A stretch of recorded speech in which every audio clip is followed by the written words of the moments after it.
yo daría un mensaje al mundo entero: nunca las mujeres no nos hay que rendir, por más que nos hayan hecho daño psicológico, físicamente, pero hay que agarrar valor y hay que seguir luchando, hay que seguir adelante hasta donde Dios nos dé la vida. Y más que nada lucharlo por los que vienen, por nuestros nietos. Huancavelica estuvo al centro de un conflicto durante 2 décadas. En 1980, revolucionarios maoístas se levantaron en contra del Estado peruano excluyente, controlado por los militares y la élite urbana que marginalizaba a la población rural, pobre e indígena. El Estado peruano luchó contra varias facciones guerrilleras, entre ellas Sendero Luminoso, la más conocida. Todos los actores en el conflicto atacaron a la población civil desarmada. Ambos formaban, hacían el terror. Que ellos decían: ¿por qué ustedes han tenido que recibir a esos perros? ¿Por qué han tenido? Ah, ya, entonces ustedes son terrucos también, entonces así. Pero los otros también igual, ¿no? Entonces ya no había confianza en ninguno. O sea, nosotros como que veíamos que solos somos los que nos protegemos, viendo y recomendándonos a nuestros cerros poderosos que ellos nos protejan, y más que nada nuestro primer momento es Dios quien nos va a ver, ¿no?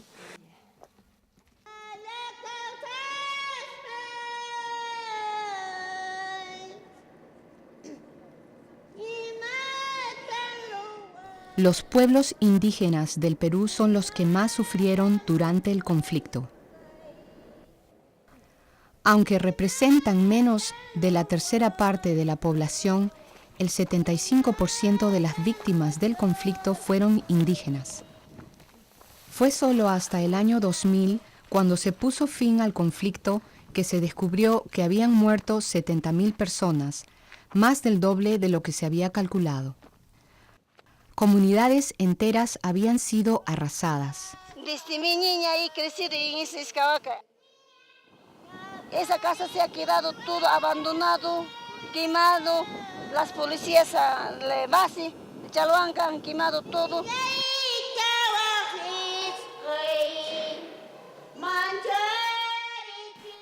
La iglesia más arribita es el cementerio de Escavaca, de las Palas Finadas. Ahí mismo mi mamá también está enterrado, y yo misma he enterrado ahí a mi mamá. En 1984, Sendero Luminoso mató a la madre de Fidelia. Su padre, presidente de su comunidad, y su hermano desaparecieron bajo custodia del ejército.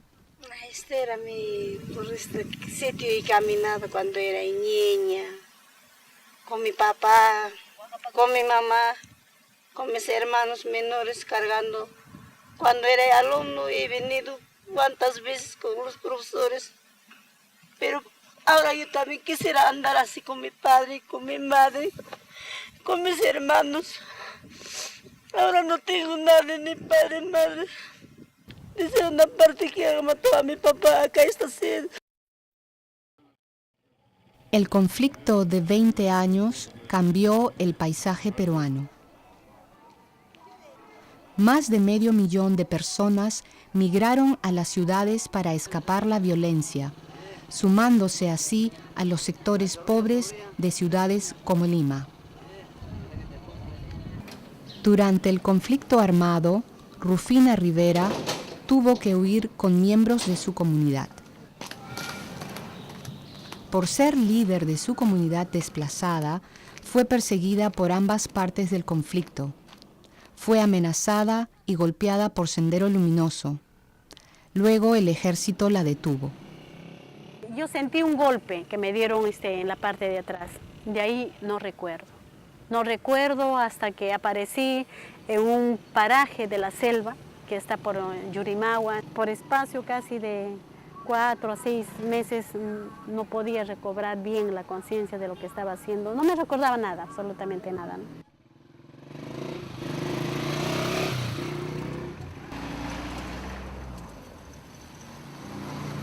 Rufina sigue trabajando como organizadora en comunidades marginalizadas, así como enfermera y promotora de salud en asentamientos que han cambiado poco tras los años.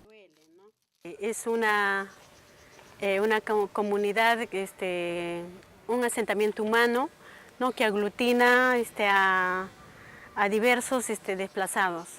Ellos están asentados en este lugar hace ya aproximadamente unos 15 años. Casi en este lapso no han tenido oportunidad de estar organizados para poder en algo resarcir el desplazamiento que les ha causado. Sus condiciones económicas, sociales, culturales, es casi como si hubiesen llegado de la comunidad ayer. O sea, no se han desarrollado prácticamente casi en nada.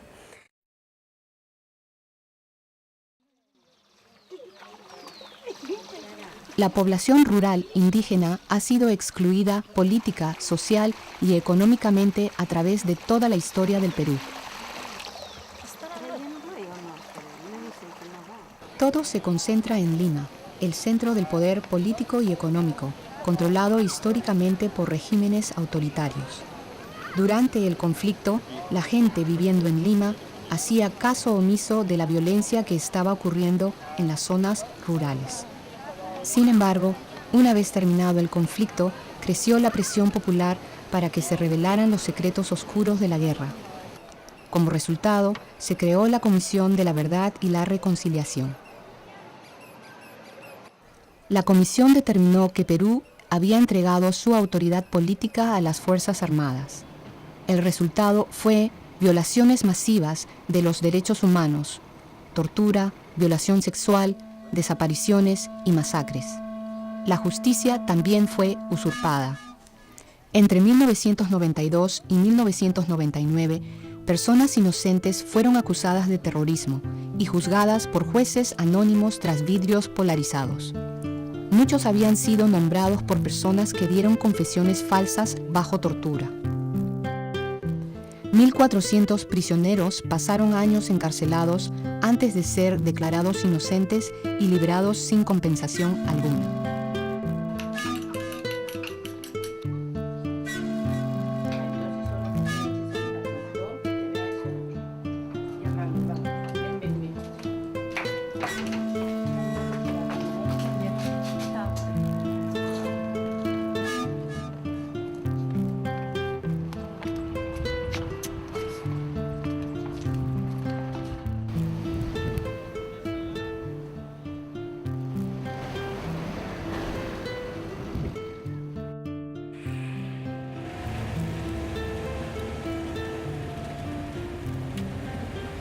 Ahí está Santa Mónica, Gladys.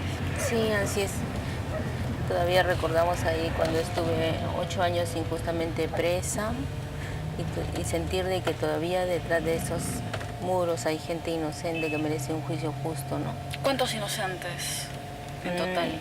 No sabemos cuántos, pero dentro de la asociación todavía recibimos gente que sale de los penales y que conoce la organización y que nos llega la comunicación de que todavía allí están personas subiendo a juicio y que con 12, 13, 14 años están saliendo absueltas de los procesos.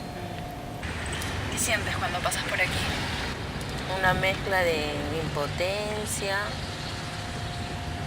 no de resentimiento, porque creo que ya no podemos guardar eso, simplemente mucha tristeza porque todavía hay chicas ahí adentro, ¿no?, que necesitan conocer lo que es la libertad. Creo que merecen juicios justos para que salgan ahora. Pero definitivamente mucha tristeza saber de que parte de mi vida se quedó allí, dentro de esa reja, ¿no?, del penal. Pero finalmente feliz porque ahora estoy en libertad, gozando de todo esto, de la maravilla y también de saber de que podemos denunciar lo que hemos vivido ahí adentro de las cárceles. Bueno, me sindican por haber colaborado con Sendero Luminoso y bueno, me sindicaron y simplemente por la confesión de una arrepentida es que pasé 8 años. Subí a un proceso con jueces sin rostro y me sentenciaron a 20. Pero la comisión ad hoc que presidía el padre Uber Lancier determinó de que yo era inocente. salieron mis pruebas negativas, la litográfica, la balística. Luego de 8 años, el 31 de mayo me dieron libertad. En base a 17.000 testimonios, la Comisión de la Verdad y Reconciliación concluyó que Sendero Luminoso fue responsable de más de la mitad de los crímenes y violaciones de derechos humanos. La policía, el ejército y luego los paramilitares fueron responsabilizados por los demás casos. Los hombres constituyeron la mayor parte de los muertos. Las mujeres asumieron nuevos roles, no solo como combatientes y sobrevivientes, sino como líderes comunitarios. Comienzan a ocupar cargos que antes eran derecho exclusivo de los hombres. Las mujeres comienzan a ser autoridades comunales, comienzan a ocupar otros cargos como ser gobernadoras, ser juezas de paz, porque los hombres se desplazan, en su mayoría, o porque se insertan en algún grupo armado, ya sea el ejército, ya sea Sendero. Si bien es cierto que las cifras de muertos son mucho más altas para los hombres, las mujeres siempre vivieron el conflicto desde su ser esposas, su ser madres, y muchas veces no asumieron su papel como individuos, como personas, en el sentido de cómo las golpeaba a ellas el conflicto.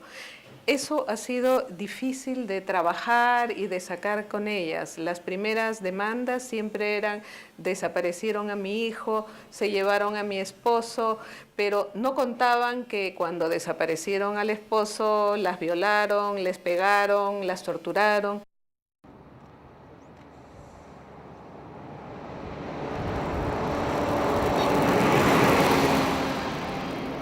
Los militares, como los del otro lado, me han maltratado psicológicamente y físicamente. Y es la razón de repente de que yo hoy en día no estoy junto con mi pareja. ¿Por qué? Porque todas esas cosas ha tenido que influir.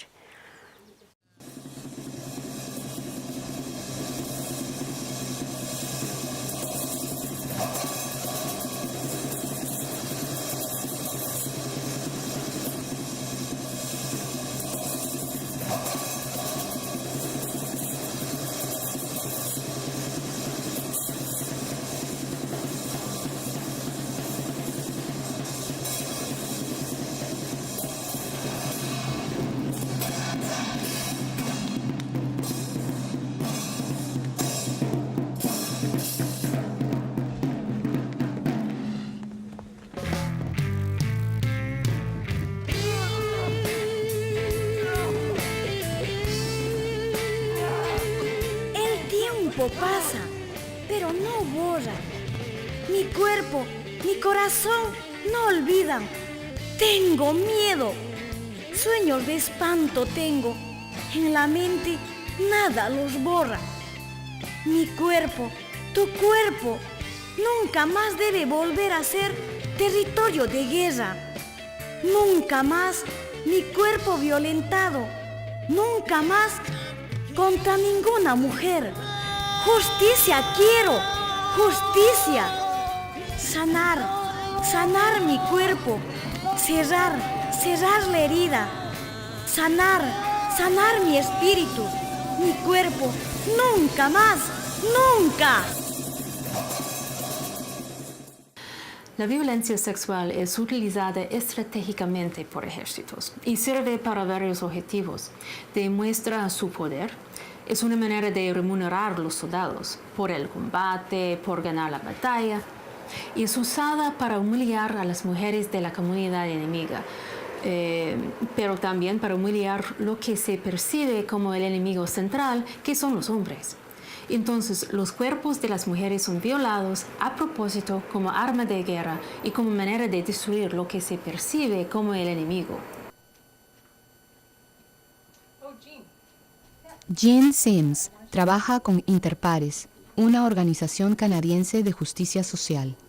Según ella, aunque se ha usado la violencia sexual sistemáticamente en conflictos armados como este, existe un silencio profundo sobre el asunto. En el marco del derecho internacional, esta práctica es reconocida como crimen de lesa humanidad. esto no se refleja en los marcos legales nacionales, especialmente en los países con antecedentes en el uso de la violación como arma de guerra. En muchos países como Guatemala, Perú y ahora mismo en Colombia, donde la guerra sigue, los perpetradores todavía están en el poder y están protegidos por el gobierno actual. A veces son parte del gobierno actual y no van a ser castigados mientras que no haya la voluntad política nacional e internacional de llevarlos a la justicia. En Perú, el tema de la violación sexual durante el conflicto recibe aún poca atención del gobierno. Muchos funcionarios son hostiles a las mujeres que tratan el tema. Mujeres que siguen adelante con sus casos deben viajar a Lima para contestar a las mismas preguntas una y otra vez. Para llegar a Lima yo tengo que salir de aquí de Guayaguara un día, o sea, con carro y llegar a Huancayo. De Huancayo tomar otro carro hasta Lima, toda una noche. Cada vez y que te estén haciendo preguntas sobre preguntas, otra vez, y como que nada, pues, ¿para qué? Para que lo graben y lo archiven ahí. Interpares trae experiencia internacional al tema de la violencia sexual de Latinoamérica, Asia y África. El programa de Interpares sobre la violencia sexual contra las mujeres durante los conflictos apoya a organizaciones de derechos humanos y de las mujeres en Sudán, la frontera de Birmania y en colaboración con PCS en Perú, Guatemala, Colombia. Y trabajamos con las mujeres y sus organizaciones en estos países para que las mujeres mismas puedan hablar de sus experiencias en el contexto de su propia historia, su cultura, su propio entendimiento de lo que les pasó, para que las mujeres mismas puedan reclamar sus propias verdades y enfrentar la impunidad en sus países. Desde que iniciamos el programa en el Perú a principios de los años 90, para nosotros ha sido muy interesante el compartir con Interpares, que siendo una organización canadiense que venía de trabajar en otros espacios de conflictos armados internos en otros países, que había vivido muy de cerca la experiencia centroamericana durante el conflicto armado, durante el refugio de los hombres y las mujeres en esos países, el comenzar a construir un programa en Perú con sus aportes a nivel de visitar las regiones, entender las lógicas y las necesidades de armar un programa de ese tipo. Para nosotros fue un intercambio muy rico porque ellos traían una perspectiva y un enfoque de género mucho más desarrollado que el que en ese momento yo, que era directora para los países andinos, tenía. El programa de consejería en proyectos PCS trabaja con mujeres afectadas por el conflicto y con mujeres que están tomando papeles de líder. En zonas rurales, trabajando con comunidades desplazadas, con víctimas inocentes del conflicto. El objetivo del programa es de empoderar a las mujeres usando estrategias legales y de salud mental en la búsqueda de justicia. Nos parece que si las mujeres no logran recuperar su salud mental, difícilmente van a poder desarrollar un proceso de empoderamiento para asumir roles de actoría social y política en la sociedad a partir de la lucha por justicia y por reparación. Trabajando con mujeres rurales puede ser difícil porque la violación o cualquier tipo de violencia sexual son temas tabú. Son victimizadas por la violencia sexual y luego son rechazadas por sus propias comunidades. En la comunidad nosotros hemos encontrado mujeres que no pueden hablar de este tema por el temor a ser rechazadas, principalmente por la pareja actual, por el resto de las mujeres de la comunidad. Otras mujeres de la comunidad las estigmatizan y las consideran mujeres fáciles, porque está esta idea de que ellas buscaron estar en la posición de víctima, ¿no? Cuando nosotros hemos hablado del tema de violencia sexual, las autoridades de la comunidad, que como te digo en su mayoría son hombres, nos dijeron, bueno pues señorita, lo difícil de hablar de esto es también reconocer que nosotros hombres no cuidamos a nuestras mujeres. Interpares y PSS se enfocan también en la justicia de género, estrategias legales y otros mecanismos para llevar casos de abuso al sistema judicial y ayudar en la reconstrucción de comunidades destrozadas por el conflicto. Somos capaces, compañeras, de presentar propuestas como mujeres. Un segundo componente es justamente el de justicia de género y estrategias legales, y el otro componente es el componente de sensibilización e incidencia política, que busca justamente posicionar el tema en la opinión pública, pero también plantearlo en el nivel de instancias nacionales y supranacionales como el Sistema Interamericano de Derechos Humanos. Varios casos de violencia sexual han sido llevados ante la Comisión Interamericana de Derechos Humanos. Una audiencia pública sobre la violencia sexual durante el conflicto peruano se dio en el CIDH, solicitado por PSS y otras organizaciones aliadas. Y esto es algo que nos anima mucho, porque empieza a establecer en América Latina, entre nuestras contrapartes, las opiniones legales y de derechos humanos sobre cómo tales casos jurídicos deberían ser llevados en las Américas. Y eso es bien importante, porque llevará adelante el trabajo tanto de las y los peruanos que están trabajando el asunto como los guatemaltecos y colombianos, de hecho, en toda América Latina.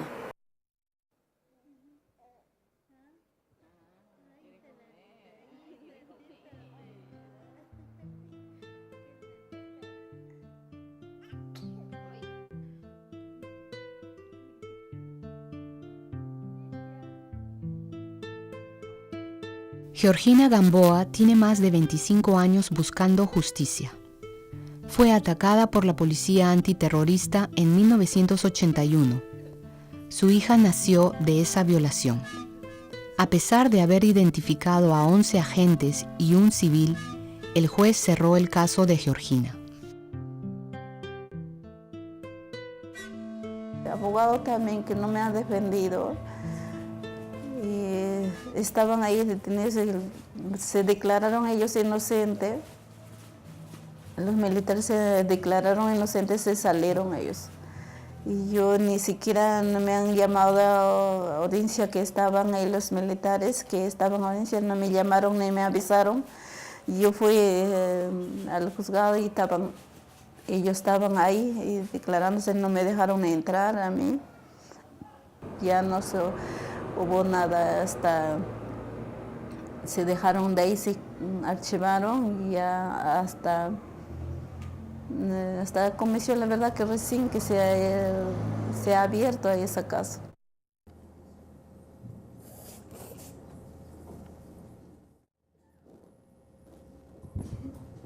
Señora Georgina Gamboa García. Yo pido justicia. Es culpable, debe pagar, debe reconocer que lo que ha hecho, el daño que nos ha hecho tantas personas, tantos, nunca podemos olvidar todo lo que nos hemos sufrido, maltrato, golpeado, todo lo que nos ha hecho. Ojalá que nos escucha. Gracias, te agradezco. El caso de Georgina se ha estancado en los tribunales peruanos porque ya tuvo una audiencia formal cuando los militares enjuiciaron a los soldados y luego cerraron el caso. Sin embargo, el caso de Georgina avanza. Será tratado a nivel internacional, donde la violación como forma de tortura recibe un tratamiento distinto que en las Cortes Nacionales. Lo que hemos señalado, lo que estamos tratando de plantear es que se investigue o se tipifique estos delitos como violación sexual como consecuencia de tortura, ¿no? Y se podrían aplicar las normas del derecho internacional respecto a los convenios, las convenciones que implicarían que se aumente la pena, ¿no? La pena, por ejemplo, para tortura actualmente es de 6 hasta 12 años. Yo quisiera que esa persona hay que pedir perdón. Y aunque no le reconozca a mi hija ahí, pero que se pida perdón, ¿no? Eso, y si la persona es culpable, no sé, estarán vivos o de repente ya se han muerto también, porque eso no se sabe que está vivo o está muerto, no sé, nada. Espero Yo le encomiendo su apoyo de los derechos humanos, apoyo de mi abogado, el doctor, y el apoyado de todas las personas que le llega la verdad.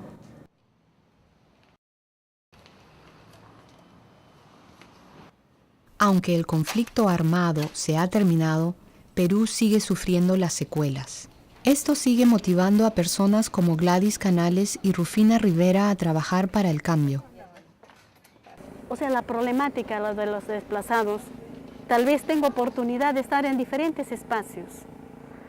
Por el mismo de mi trayectoria, o que he sido hija de sindicalistas, tengo esa opción de estar siempre peleándome por los demás, siempre estando en esos espacios. Porque mucha gente, muchas mujeres, hombres, jóvenes y niños no pueden estar, no tienen esa oportunidad de estar en estos espacios. Entonces, donde yo participo siempre hablo de los demás. No me importa mi caso, sino siempre hablando de los demás. Muy buenos días con todo el Perú. Los saludan sus amigos del programa A Desalambrar, que se emite por Radio Santa Rosa. Ya tenemos en cabina a nuestra amiga Gladys Canales Martínez. ¿Cómo estás, Gladys? Muy buenos días. ¿Qué tal? ¿Cómo están? Buenos días a todos los compañeros y a la audiencia que siempre nos escucha. Un saludo muy especial. Lo que yo quiero decir es que nosotros organizados luchamos por la justicia, por los derechos humanos. Nosotros queremos decir de que solamente organizados vamos a hacer una fuerza social para que el país reconozca de que fuimos víctimas del conflicto armado, ¿no? Y lo que más nos interesa es que no nos den un cheque para resolver nuestra vida, porque no se cuantifica el dolor que vivimos, simplemente de que no debe volver a repetirse y que el país debe luchar por una cultura de paz.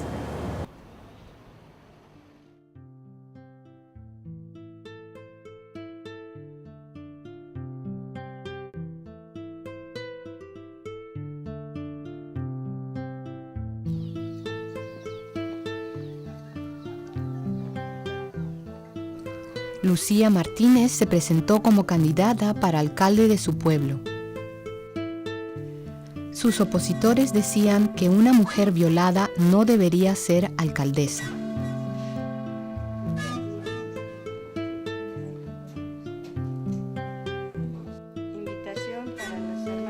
Lucía ganó las elecciones.